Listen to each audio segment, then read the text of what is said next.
বাচ্চা বলছে আরো কত গালাগালি করবে। আচ্ছা আপনি আমাদের অফিসার তো করছেন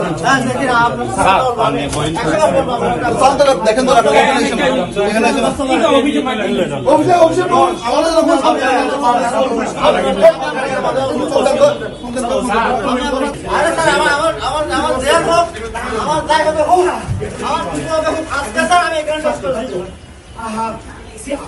আমাকে সুরে ডাকতে বলছে বাচ্চা বলছে আরো কত গালাগালি করবে। আমি ঘটনা হচ্ছে যে উনি গত 28/8/2024 থেকে 30/11/2025 সাল পর্যন্ত অ্যাবসেন্ট ছিলেন। ওনার আগের হেডমাস্টার নাজিম সাহেব ওটা চিঠি দিয়ে গেছেন আমাদের কাছে যে উনি অ্যাবসেন্ট ছিলেন। অ্যাবসেন্ট থাকার পরবর্তীতে ওনার নাজিম সাহেব ওনার বেতন ভাতা সাবমিট করেন নাই।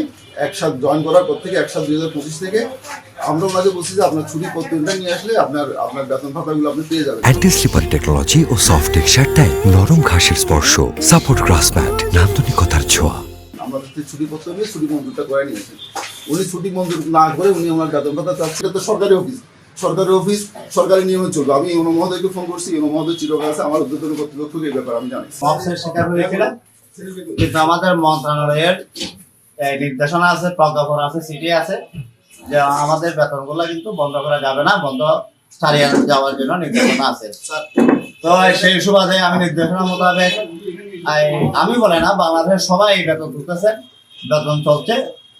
এরপর যে আমার এখানে প্রধান শিক্ষক আসলে প্রধান শিক্ষককে নিয়ে আমি ওনার কাছে আছি, উনি বলতেছেন যে আমি আপনার সাথে কোনো কথা বলতে চাচ্ছি না।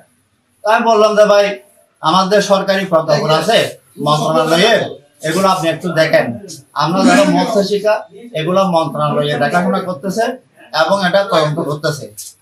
উনি বলতেছেন আপনার কিচ্ছু খবর আমার দরকার নাই, আমি বেরিয়ে যান এখান থেকে।